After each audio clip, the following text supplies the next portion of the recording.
Señor.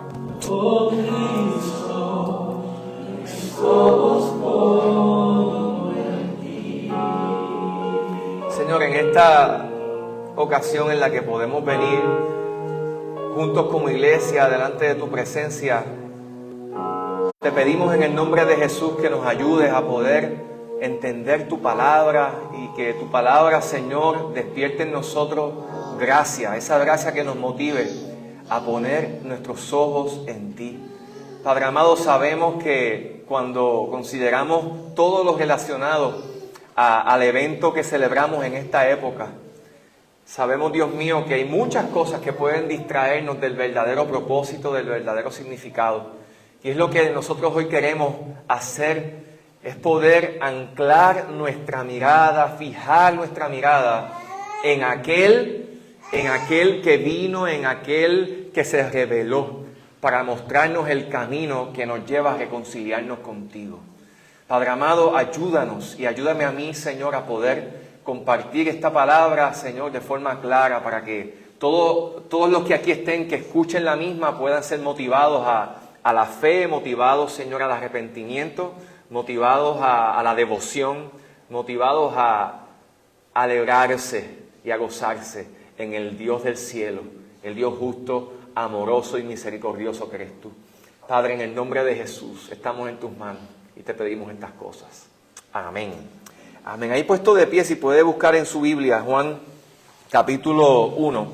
Vamos a leer en el capítulo 1 de Juan, algunos versos quizás del 1 al 4 y el verso 14.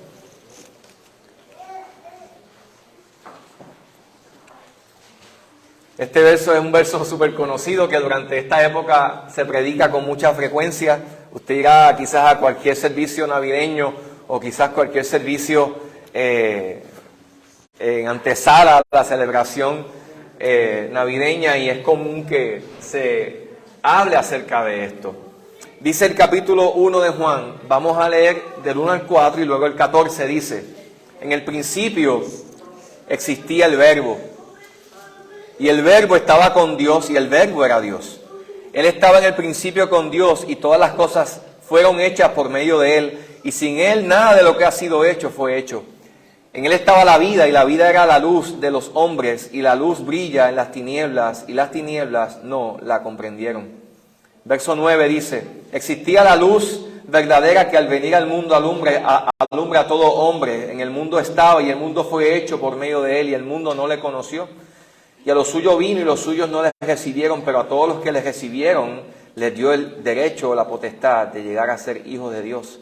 Es decir, a los que creen en su nombre, que no nacieron de sangre, ni de voluntad de carne, ni de voluntad de hombre, sino de Dios. Y el verso 14, que lo tenemos ahí, dale al próximo slide, está ahí, que es el texto base del mensaje, dice: y el Verbo se hizo carne y habitó entre nosotros, y vimos su gloria, gloria como del unigénito del Padre, lleno de gracia y lleno de verdad. Puede sentarse, tomar su asiento. ¿Y qué consideramos cuando leemos este pasaje? Algo demasiado importante.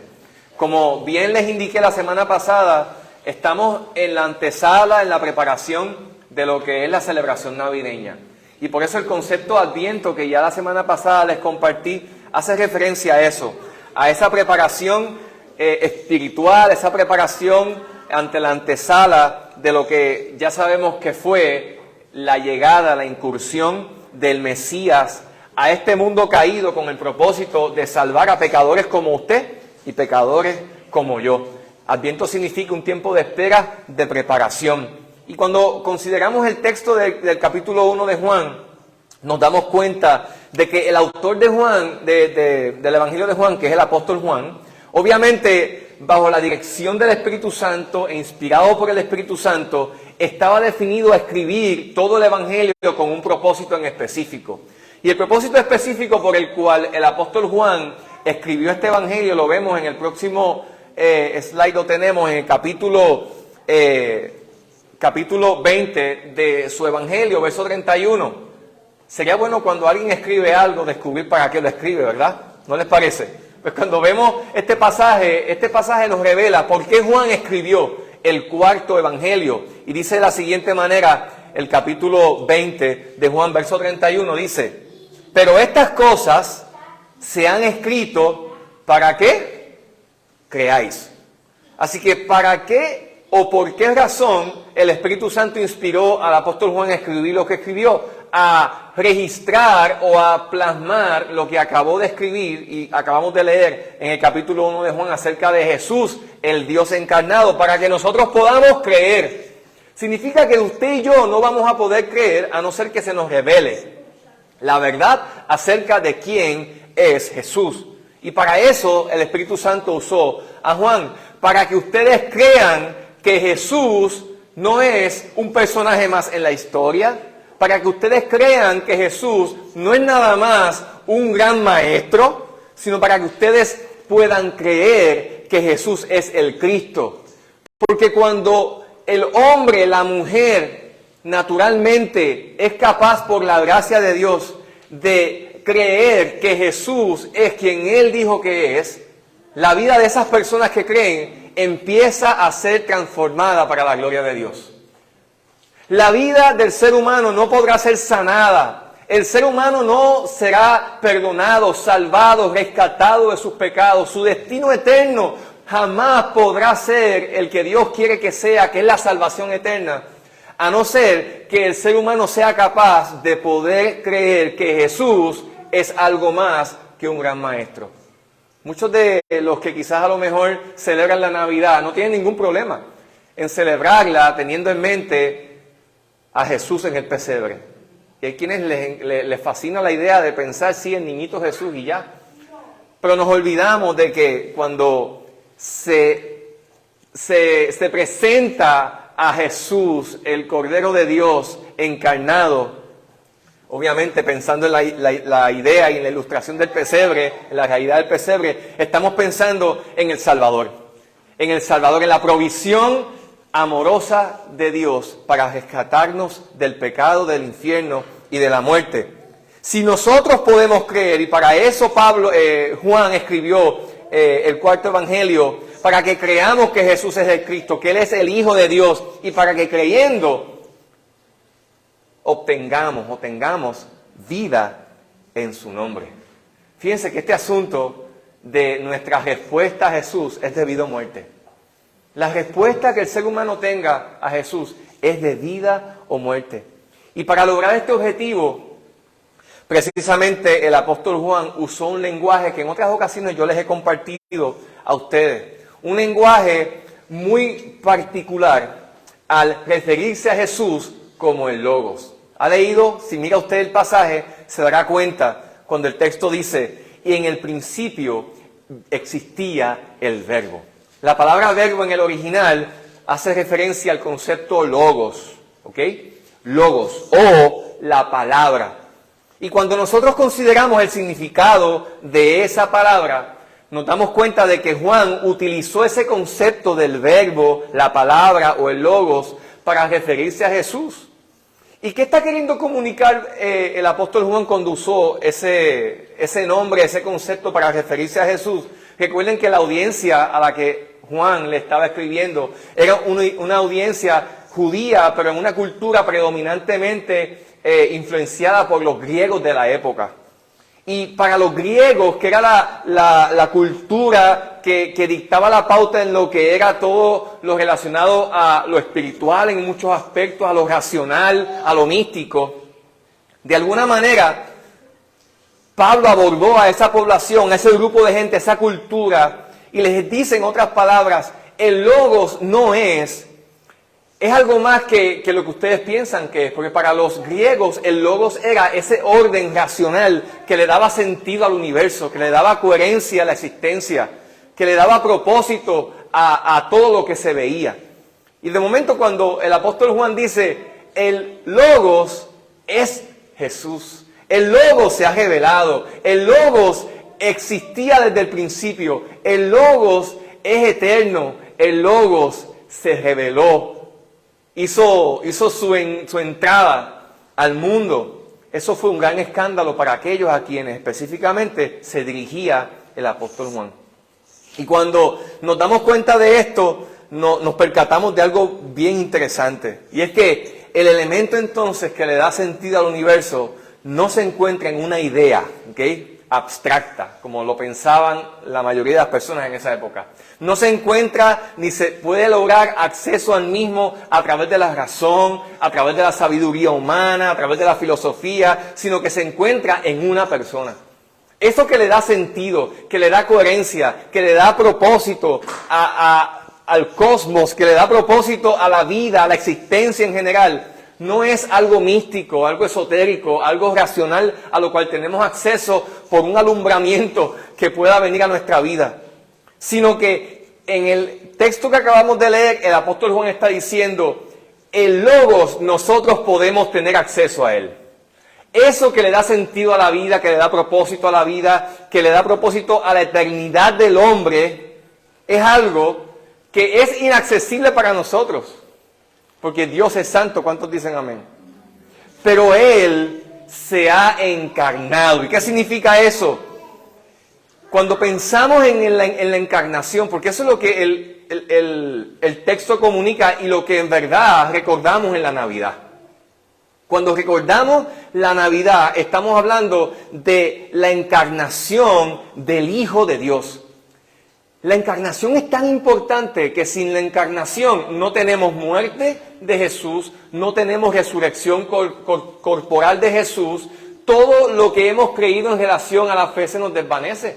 Porque la veracidad de la fe cristiana radica en el hecho de que el Verbo, Dios, tomó forma humana. Y esto es como para nosotros quizás no lo sea tan controversial, pero para aquellos a los que se dirigía Juan en esta época sí lo era. Porque se dice que toda deidad en esta época se creía que toda deidad que tomaba forma humana dejaba de ser Dios. Entonces, de momento se encuentran con esta realidad de Jesús, supuestamente el Hijo de Dios, haciéndose hombre. Eso no tiene sentido. Pero precisamente cuando nosotros consideramos lo que aquí comunica el texto, nos damos cuenta de que la encarnación presenta esa idea. La idea de Dios haciéndose humano y entrando a la historia humana para resolver el problema más apremiante del ser humano. Usted a veces piensa que el problema más grande que usted tiene es que de momento el presupuesto no le da para cubrir todas sus necesidades cada mes. O que quizás el problema más grande que usted tiene es un issue familiar con su hijo. Y mucha gente por ahí piensa que muchos de sus problemas más difíciles son los que viven. Y no se dan cuenta de que el problema más grande que nosotros tenemos es nuestra distancia, nuestro distanciamiento de Dios. El distanciamiento entre nosotros y Dios. En nosotros vivir en incredulidad, en rebeldía o de espaldas a Dios. Y cuando pensamos en el hecho de que Dios se encarnó en el Hijo, estamos hablando de que Emmanuel, como lo dice Isaías 7:14 y Mateo 1:23, Dios vino a estar con nosotros. Yo les voy a ser bien sincero, hermanos. Una de las diferencias más grandes que ha hecho la experiencia de yo vivir en Cristo es vivir consciente de que Dios está conmigo. Eso ha hecho una diferencia tan grande. Eso ha traído tanta sanidad a mi corazón. Eso ha traído tanta esperanza en medio de las pruebas. Eso ha traído tanto ánimo cuando de momento mis circunstancias parecen estar como que esto no me gusta. Yo quisiera no tener que estar viviendo esto. Pero de momento es que cuando Dios está conmigo, mi corazón se llena de esperanza. ¿Cuántos dicen amén? Cuando yo cobro conciencia de que Dios está conmigo, mi corazón se llena de esperanza. Pero no nada más cuando pensamos en el hecho de que Dios se encarnó y Él es Emmanuel para mí. Él no nada más vino para recordarme que Él está conmigo, sino Él vino para salvarme, para perdonarme, para recibir el castigo que merecía mi pecado, entregando su vida en la cruz, sufriendo como humano el pecado de todos nosotros. Para que entonces, por medio de su resurrección, porque Él venció la muerte y el pecado, ahora nosotros tengamos la bendita oportunidad de poder vivir en comunión con nuestro Creador. Y yo no sé usted, hermanos, pero lo más maravilloso de vivir en nuestra realidad humana, lo más maravilloso de vivir en nuestra realidad humana es vivir conscientes de que Dios guía nuestros pasos, de que nuestra eternidad está asegurada en Jesús, de que mis pecados han sido perdonados. La gente busca paz en tantos lugares. La gente, si usted pregunta por ahí a muchas personas hacen muchas cosas de las que hacen en busca de paz, en busca de un alivio a su dolor, de tranquilidad. Y no nos damos cuenta de que en Jesús tenemos al príncipe de paz, aquel que hizo lo que era necesario que se hiciera para que nosotros pudiéramos experimentar esa paz profunda que asegura nuestro destino eterno, que asegura y fortalece nuestra esperanza en la actualidad, pero también nos lleva a vivir tranquilos al saber que mi eternidad está en las manos del Señor. Y por cuanto es así, yo no debo temer, ni siquiera a la muerte, ni siquiera a la muerte. La encarnación, hermanos, habla de la realidad de nuestra fe. ¿Por qué? Porque cuando pensamos en la encarnación estamos hablando, Dios se reveló. Y si usted lee Primera de Juan, no el Evangelio, sino una de sus cartas, él dice lo que hemos visto con nuestros propios ojos, lo que hemos oído, lo que nuestros ojos han visto, eso testificamos acerca del Hijo del Hombre. ¿Por qué? Porque ellos estaban dando testimonio de algo que pudieron, ¿qué? Palpar. Si alguna vez alguien le dice a usted, es que esto de ser cristiano, del evangelio, es que eso es por fe, yo tengo, esto tiene que ser algo que sea, yo creo en cosas concretas, no en cosas que yo tenga que simplemente decir, yo las creo por fe. Pero usted quizás puede decirle a esa persona, debe saber que la fe cristiana es una fe que se logró palpar, que es real. ¿Por qué? Porque quienes dan testimonio de ella, y aún la historia afirma de que aquel que adoramos ciertamente existió. Ciertamente anduvo en la tierra. Ciertamente es el personaje histórico que más referencias externas tiene que validan lo que la Biblia dice acerca de él. No existe otro. Entonces, cuando pensamos en Jesús, en el verbo que se encarnó, estamos hablando de que la fe, aquel en quien hemos puesto nuestros ojos como cantamos aquí, es aquel en quien en el cual todo aquel que ponga su fe y su esperanza no será avergonzado. ¿Por qué? Porque Él es real. Él se encarnó. Y la realidad de la encarnación habla acerca de eso. El deseo de Dios de identificarse con nosotros, de identificarse profundamente con nuestra realidad humana, de decirnos, yo te entiendo. Cuando pensamos en la Navidad y en lo que celebramos en la Navidad, la encarnación del Hijo de Dios, tú y yo debemos pensar, no importa lo que yo enfrente en la vida, yo le sirvo a un Dios que me entiende, que sabe, que conoce el dolor humano, que conoce el pesar, que conoce la dificultad, que conoce la injusticia, que conoce cuando de momento eres maltratado o maltratada, que conoce cuando el dolor llega, que conoce cuando la tristeza te visita, que conoce cuando se pierde un amigo, que conoce cuando de momento todos te abandonan, que conoce lo que se siente vivir lejos de la comunión del Padre. Porque estando en la cruz, ¿recuerdan las palabras de Jesús? En el momento más duro, casi al final, cuando pronto allá literalmente morir, Él dijo, Padre, ¿por qué me has desamparado? Se dice que en ese momento Jesús estaba sintiendo la lejanía del Padre, porque el pecado de todos nosotros estaba sobre Él. La encarnación, amados, nos hace recordar a nosotros que el Dios del cielo no nos dejó a nuestra cuenta. Resuélvanse como ustedes puedan. Son todos unos pecadores. Resuélvanse como ustedes puedan. Están perdidos. Resuélvanse como ustedes puedan. Él vino y se encarnó.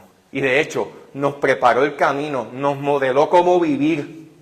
Nos enseñó cómo vivir confiando en el Padre. Y nos dejó su Espíritu Santo para que ahora usted y yo hoy podamos vivir en comunión con Dios, aún en un mundo caído, mientras esperamos su venida. ¿Cuántos pueden dar gloria a Dios por eso? Eso a mí me llena de gozo y de esperanza. Eso a mí me llena de gozo, de alegría y de esperanza. Cuando pensamos en la encarnación, hermanos, pensamos en el hecho de que Dios, en su misericordia, ha hecho posible la salvación para nosotros. La encarnación nos hace pensar de que la obra de Cristo en su muerte puede ser aplicable a nosotros porque Él fue humano. La encarnación nos hace recordar a nosotros, hermanos, cuán eficaz fue la muerte de Jesús. ¿Por qué? Porque en efecto, por cuanto fue hombre, Él no murió como quizás a lo mejor muchos pueden pensar. Hay mucha gente que duda de que quien murió allí fue Jesús de verdad. Muchos hasta cuestionan de que haya sido así. Piensan que fue otra persona. Piensan que quizás hubo algún complot. Cuando nos damos cuenta que a la luz de la verdad revelada en nuestras vidas no es así. Lejos está de la verdad. Y todo esto, amados, nos hace recordar que la realidad de nuestra fe radica en esto. Y en el hecho de que Él no tan solamente manifestó su humanidad en ese sentido, sino que también Él mostró su poderío. Aleluya, en la resurrección, siendo Dios, pero también siendo humano. ¿Qué también nos menciona este pasaje? Cuando nos damos cuenta de este elemento que le da sentido a todo el universo, que se encuentra en ¿quién? En el Logo, en Jesús. Qué bendición saber que tenemos acceso al mismo porque Él se encarnó, pero también porque Él habitó entre nosotros. Eso es lo que dice el apóstol Juan. Habitó entre nosotros, significa plantó su casa de campaña entre nosotros, se tabernaculizó.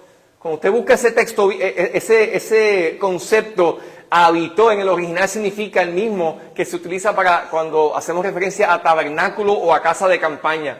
Quiere decir que Jesús estableció su casa de campaña entre nosotros, habitó entre nosotros. Si usted mira desde el Antiguo Testamento, usted se da cuenta que la diferencia del Dios de la Biblia a todos los demás dioses de los otros pueblos es que el Dios de la Biblia siempre tuvo un interés. ¿Sabe usted cuál era el interés del Dios de la Biblia?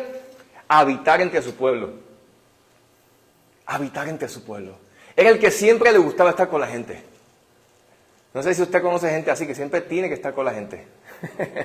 Siempre tiene, oye, pero ese siempre está rodeado de gente, le gusta estar entre la gente, le gusta estar en medio de la gente.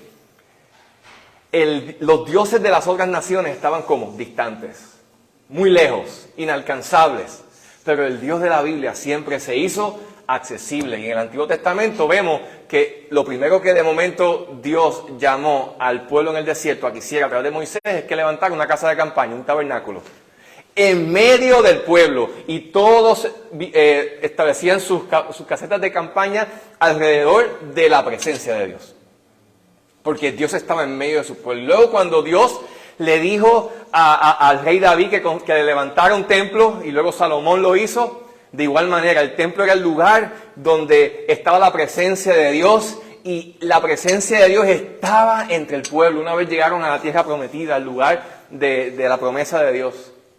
Pero luego nos damos cuenta que Jesús vino a ser, entonces, la presencia de Dios encarnada entre el pueblo. Vino e hizo y estableció su casa de campaña entre su pueblo. Se tabernaculizó, hizo acto de presencia. Y cuando consideramos el hecho de que Él habitó entre nosotros, esto nos presenta una idea maravillosa. La idea de Dios haciendo accesible su presencia a nosotros. ¿Sabías que Dios ha hecho accesible su presencia a tu vida? Piensa, ¿qué diferencia ha hecho en tu vida? En mí ha hecho una diferencia increíble. El saber que tengo acceso a la presencia de Dios. Usted sabe que cuando pensamos en Mateo 11:28, venid a mí los que están trabajados y cargados, yo les haré descansar. Eso es gracias a la encarnación. Venid a mí. Porque Él puede decir, venid a mí, yo lo voy a hacer descansar. Venid a mí. Porque Él es real, Él se encarnó, Él nos entiende. Él sabe lo que como humanos se enfrenta, que nos puede llevar a la posición en la que necesitemos el descanso de Dios. Él lo conoce.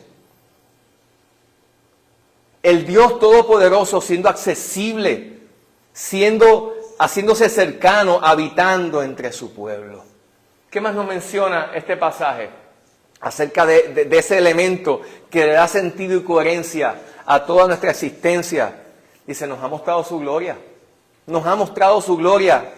Esto quiere decir que nos ha mostrado los atributos divinos. La gloria de Dios, escuche bien, es la suma de todos los atributos de Dios. De todos los atributos maravillosos del Señor.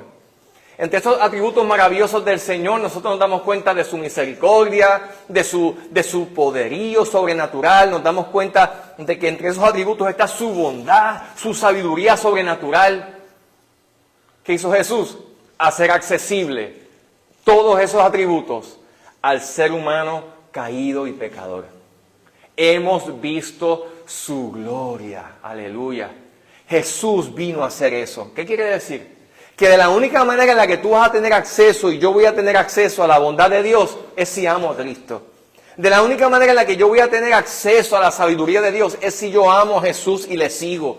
De la única manera en la que yo voy a tener acceso a la verdad de Dios, esa que me ayuda a vivir en libertad, es si yo me acerco a Jesús y vivo amándole con todo mi corazón.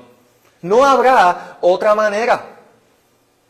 ¿Qué más nos dice el texto? Y este es el punto que más a mí me bendice de todos los puntos de este mensaje que les comparto. Y dice, ese elemento que le da sentido, coherencia, propósito a la existencia, que no es una idea mística, sino que se encarnó, que es real, está lleno de gracia y está lleno de verdad. Hay otras versiones que dicen acerca de este verso 14, está lleno de amor inagotable y de fidelidad. A Jesús no le falta gracia. ¿Sabías eso? A Jesús no le falta gracia. A Jesús no le falta fidelidad. A Jesús no le falta verdad, porque Él es la verdad. Él es la encarnación de la verdad. Y cuando pensamos en la verdad, pensemos que la verdad tiene que ver mucho con el concepto logos. Porque la verdad es esa realidad que a través de la cual tú puedes interpretar toda la circunstancia en la cual te encuentras. Tu existencia, las otras personas. Es eso que tú puedes, a lo cual puedes abrazarte, que es un fundamento inquebrantable que te puede ayudar a ver las cosas como realmente son. Y qué bueno saber, hermanos, que nosotros podemos vivir en un mundo donde recibimos tanto bombardeo de ideas, de distintas ideas. Saber que nosotros podemos vivir centrados en la verdad si ponemos nuestros ojos en Jesús, en aquel a quien celebramos en la Navidad. Al hablar, hermanos, de la gracia de Dios, estamos hablando de un concepto que quizás muchos de ustedes pueden hasta enseñarlo mejor de lo que yo lo puedo enseñar.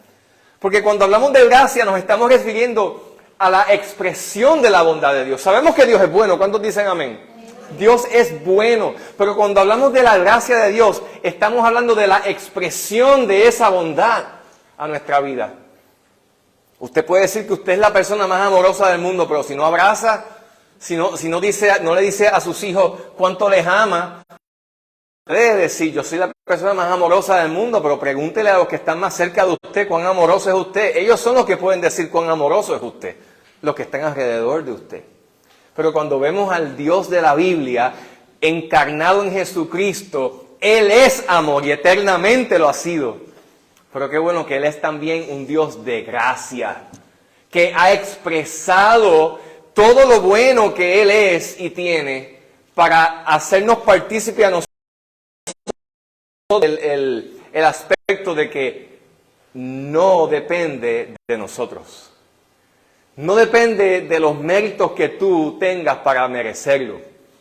Porque si fuera así, ninguno de nosotros estaría en la posición de tener la bendición del perdón de Dios, de la vida eterna, de su bondad, de su gracia y de todo lo bueno que nosotros conocemos acerca de quién, del Dios de la Biblia.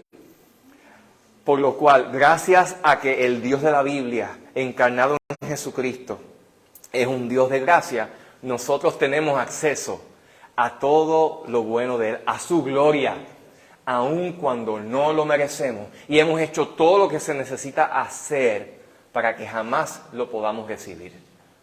Pero es que es por gracia.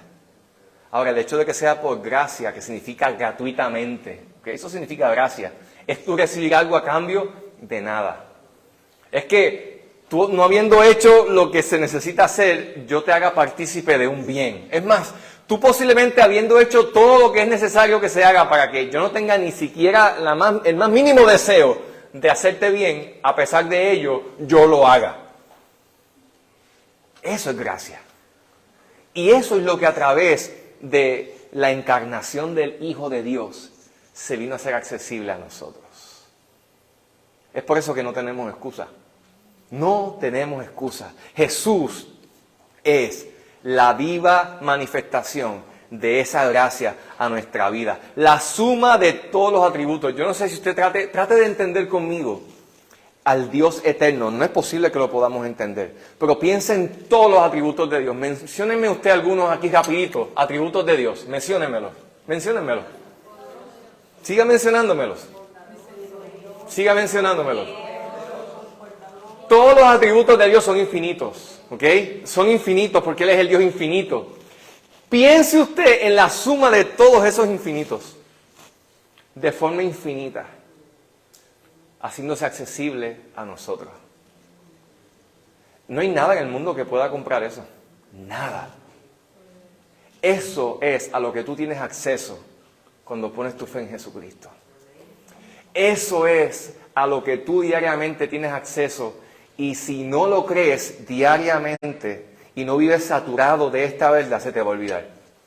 Por eso tenemos que venir un domingo como hoy a escuchar la palabra, porque es que se nos olvida. Se nos olvida. Se me revienta una llanta de vuelta a mi casa y se me olvida que Dios es bueno. ¿Verdad que sí? Se me olvida que Dios es un Dios de gracia. De momento me despiden del trabajo y yo olvídate, te olvidaste de mí, Dios, tú eres un Dios que mientes, no me sustenta. Y nos olvidamos de que la infinitud de la misericordia de Dios versus el hecho de que se me haya explotado una llanta. ¿Qué representa eso en el universo de la infinitud de la bondad del Señor? Nada, nada, hermanos. Y es por eso que yo necesito vivir consciente de su gracia. Me enfermé, qué difícil. Mi enfermedad a Dios le importa. Pero mi enfermedad dentro del espectro de la gracia y de la misericordia de Dios no es grande. No es grande, aunque para mí sea doloroso, sea difícil. Dios sigue siendo Dios. Mi problema, mi dificultad. Hermanos, yo creo en el Dios que consuela y sostiene, en el Dios que nos acompaña en las dificultades, pero en el Dios que me invita a levantar la cabeza en medio de mis procesos para que yo pueda conocer que Él es suficiente y que en Él tengo esperanza. Porque, hermano, escúchame bien, todo lo que Dios permite en tu vida lo permite con un propósito. Un propósito que puede tener muchas ramificaciones, pero yo lo veo como uno doble. El primero es revelar la necesidad que tienes de un Dios que te rescate. Y número dos, la necesidad que tienes de que Dios te haga ver que Él es suficiente y que tú no lo eres. Es la oportunidad que Dios te da de poder darte cuenta que Él es todopoderoso y tú no lo eres. Es la oportunidad que Dios te da de que tú entiendas de que nuestro tiempo aquí en la tierra es pasajero y nuestra ciudadanía está en los cielos. Nosotros estamos aquí hoy, tú estás aquí en una preparación para la eternidad. Entiende eso. Tú y yo estamos aquí en preparación a la eternidad. Por eso Jesús dijo, no hagan tesoros, no se acomoden aquí. No hagan tesoros en la tierra, donde el orín y la polilla corrompen, donde el óxido echa a perder todo. No. Hagan tesoros en el cielo. Donde ahí, mire, nada se echa a perder. Qué tremendo saber eso, hermanos. Hay tantas bendiciones relacionadas a la gracia de Dios. La adopción, si nos ponemos un poco teológicos aquí, la justificación por la fe, la santificación. Si usted ha tomado fundamentos de la fe, posiblemente me entiende de lo que estoy hablando. La perseverancia en la fe. Todo eso son expresiones de la gracia de Dios. Hay promesas relacionadas a la gracia de Dios. ¿Cuáles? La fortaleza, el consuelo, la paz, la alegría.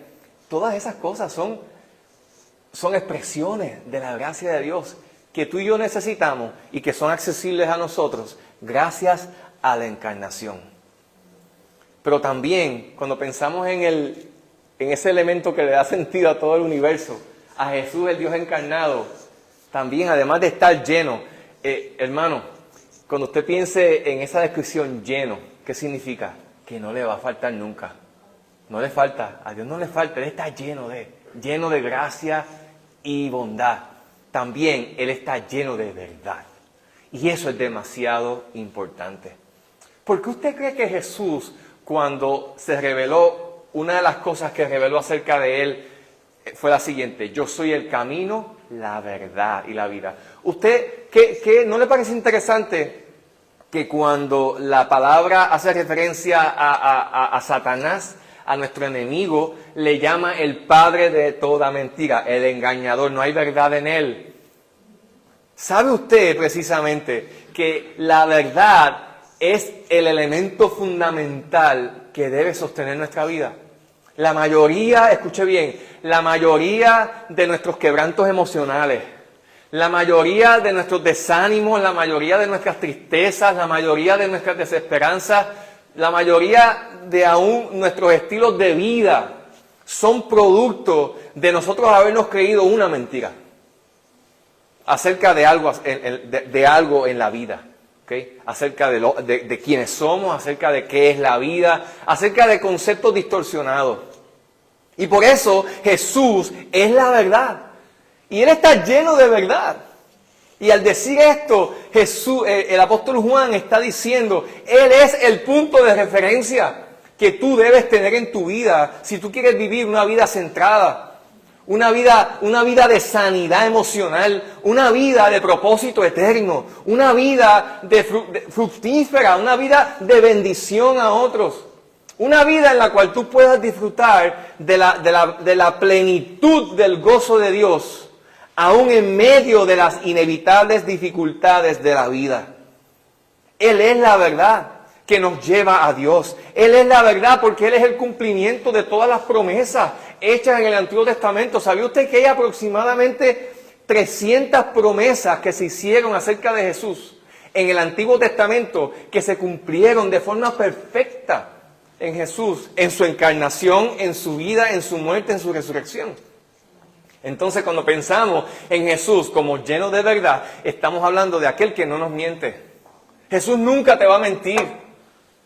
La palabra nunca nos va a mentir. ¿Y qué pasa cuando tú tienes a alguien que no te miente, que siempre te dice la verdad, que siempre dice lo que hace y que es vertical e íntegro? ¿Qué ocurre con esa persona? Tú desarrollas ¿qué? Confianza hacia esa persona. Tú dices, no, en esta persona tú puedes confiar. No, en Juan tú puedes confiar. En Pedro, ten cuidado con Pedro. Pedro te dice una cosa, pero hace otra. Ten cuidado con él no siempre es coherente. Sus acciones no están necesariamente alineadas a sus palabras. Ten cuidado con él. Pero cuando pensamos en Jesús, sus acciones siempre han respaldado lo que ha dicho. ¿Y qué significa eso? Podemos confiar en Él. Podemos confiar en Él. Quiere decir, hermanos, que cuando pensamos en la encarnación, cuando pensamos en la Navidad, cuando pensamos en lo que celebramos, paréntesis, hay gente por ahí que ya no quiere celebrar la Navidad, porque dicen que Jesús no nació en la Navidad, y pues posiblemente tengan razón. Tengan razón posiblemente. Pero olvídate si nació cuando haya nacido. Celebramos que nació. Y si escogemos esta época, eso es irrelevante. Si la escogemos en otro momento, es irrelevante. Lo que sí es que Él nació. Y eso hay que celebrarlo. Porque todo lo que nosotros creemos acerca de Jesús tiene base en la encarnación. En lo que consideramos durante esta época. Porque el Dios del cielo irrumpió en nuestra realidad. Irrumpió, se metió, se puso en nuestros zapatos. Lo infinito, hermano, escuche bien, lo infinito entró a la finitud humana. Lo sobrenatural entró a lo natural, humanamente hablando. ¿Para qué? Para revelarse a nosotros. Emmanuel, como le decía a los hermanos ayer en el viaje a Belén, allá en Manassas, Emmanuel significa Dios con nosotros. Dios haciéndose accesible a nosotros, porque es que nosotros no podemos llegar a Él. Hay una distancia demasiado grande. Pero Dios en su misericordia acortó la distancia entre el Dios Todopoderoso, usted y yo, para que nosotros no nos perdiéramos, sino tuviéramos vida eterna. Y escúchame bien, esa vida eterna no es la que estamos esperando, no es la que estamos esperando mientras de momento estamos aquí hasta que muramos y entonces empezaremos a disfrutar de la misma o cuando Cristo venga por su pueblo, no. La vida eterna es una realidad que empezamos ahora a experimentarla en Jesús. Desde ya se nos está dando un aperitivo de la misma, una primicia de la misma, de todo lo que es Dios, para que nosotros podamos caminar seguros, confiados, apercibidos y descansados en el Dios bueno que la Biblia nos ha revelado. Amados, termino diciéndoles que Dios, al irrumpir en nuestro mundo, para que no se nos olvide, se hizo accesible, ha manifestado su gloria, ha mostrado su corazón a nosotros. ¿Para qué? Para que usted y yo y el mundo ya no tenga excusa. Para que ya no haya manera de que nosotros podamos poner en duda. Si ponemos en duda todo lo que se nos ha revelado acerca de Dios, no será porque Dios ha ocultado algo de lo que Él es a nosotros, sino es porque nuestro corazón endurecido nos impide que lo podamos ver. Jesús, amados, sepa usted, querido hermano que está aquí hoy, que Él te ama profundamente. Te ama profundamente y ama la gloria del Padre y por eso se encarnó, por eso nació, por eso se sometió a lo que vemos en la Escritura, que Él estuvo dispuesto a someterse al morir, al entregar su vida, porque Él nació para morir. ¿Pero para qué lo hizo? Para darte esperanza. Una esperanza viva, aleluya. Una esperanza viva, no una esperanza muerta. Una esperanza viva que está basada en el poder de la resurrección. Aleluya. En el poder de la resurrección. El Dios que ni siquiera la tumba le pudo resistir. Ese es el Dios al cual tú le sirves. ¿Estás consciente de eso? Eso nos debe llevar a la vida victoriosa en Cristo. Eso nos debe llevar a la fe cuando oramos. Eso nos debe llevar a la confianza mientras esperamos que Él cumpla sus promesas a nosotros. Así que yo te pregunto hoy, quizás para terminar, ahí donde estás, te invito a que cierres tus ojos y medites en esto. Porque toda palabra que el Señor nos revela siempre viene, yo pienso, cargada de demandas para nosotros. Así es, de demandas para nosotros.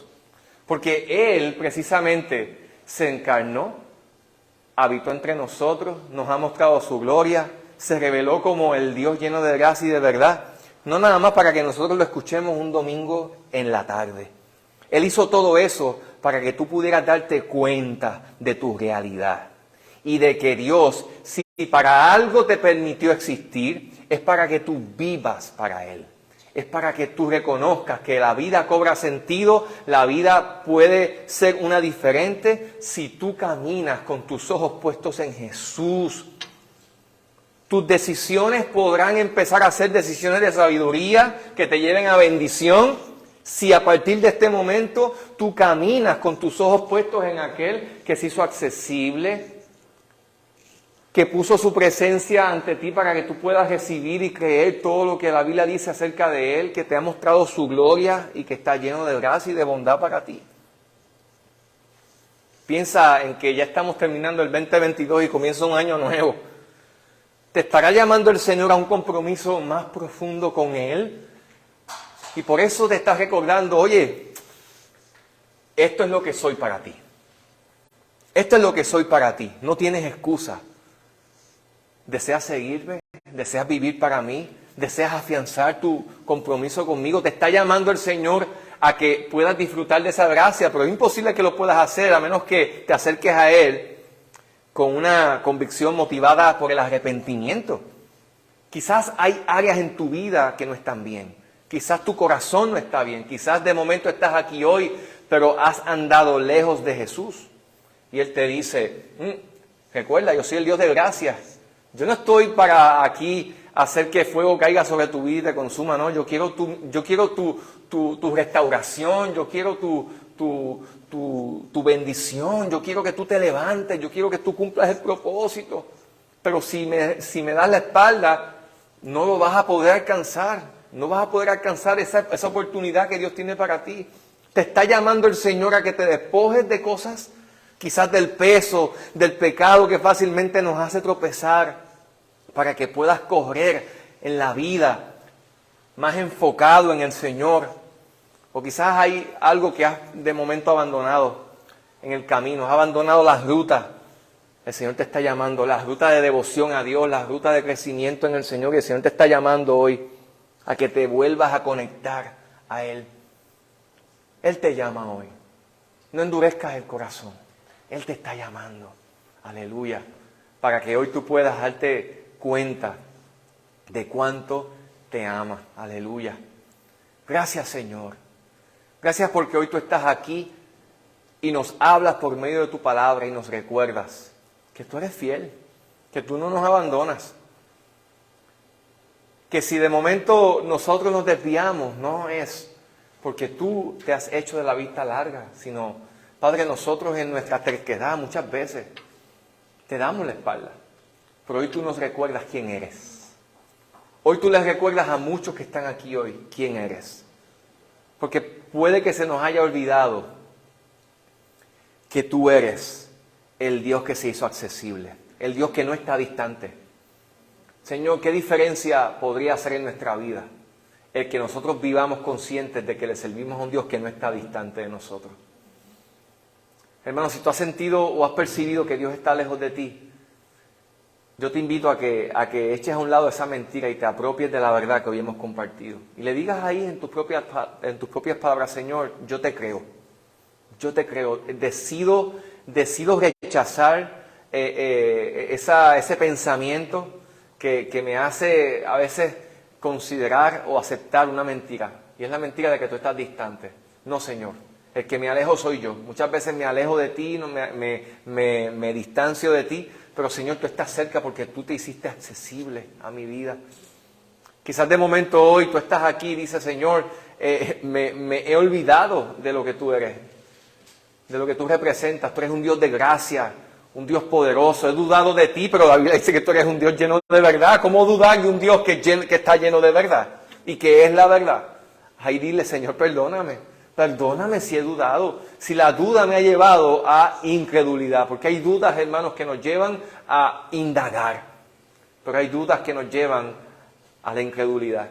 Te pedimos perdón, Señor, si la duda, si hemos medido tu disposición de gracia y misericordia a nosotros en base a nuestras circunstancias y no en base a lo que tu palabra dice acerca de ti. Perdónanos.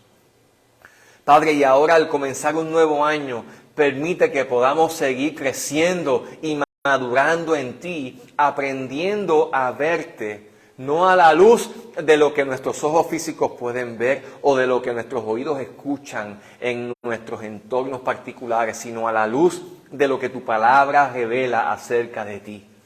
En el nombre de Jesús, ayúdanos a levantarnos mañana, pasado mañana, Señor, conscientes de que estamos bajo la cobertura de un Dios bueno, de un Dios de gracia, de un Dios que no nos abandona, de un Dios que no escatimó ni aún a su propio Hijo para salvarnos y que por cuanto hizo eso, ¿cómo no nos dará juntamente con Él todas las cosas propias que necesitamos para vivir una vida agradable a ti, una vida de sanidad emocional, una vida de sanidad en las relaciones, Señor?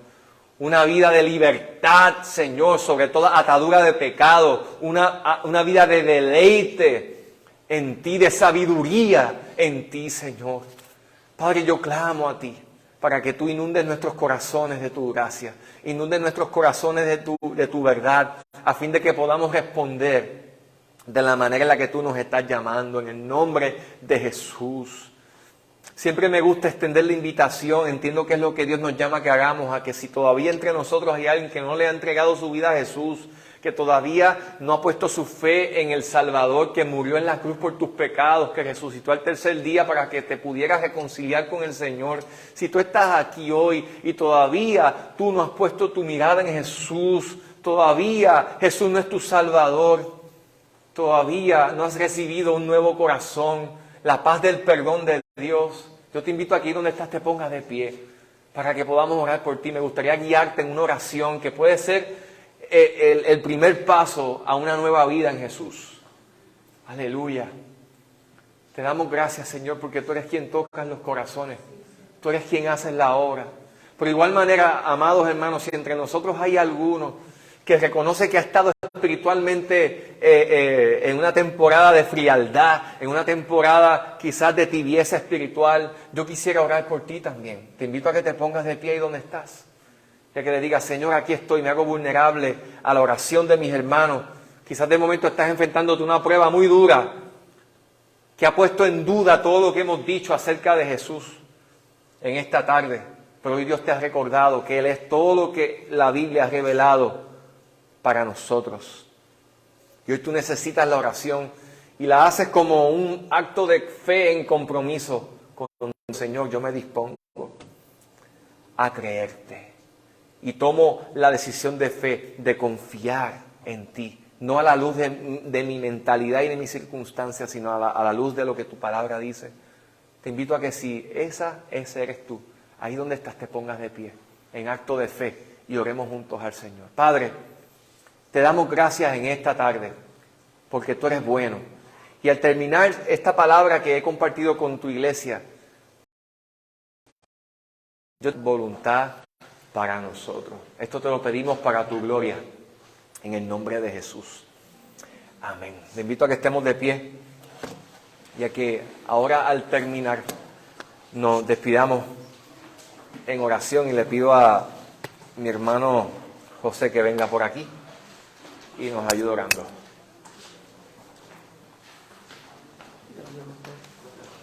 Mis hermanos, buenas tardes, les bendiga. Grandemente creo que cada uno de nosotros hemos gozado con el mensaje, pero sobre todo que no vamos a olvidar antes que todo en nuestras vidas el agradecer a nuestro Señor porque nos ha permitido estar hasta este día y por darle la gracia del regalo del nacimiento de su Hijo. Pues creo que para mí no es muy bonito decirles o dar la despedida, porque me encantaría dar la bienvenida, pero así tiene que ser, no todo lo bueno siempre tiene que pasar. Pido por favor que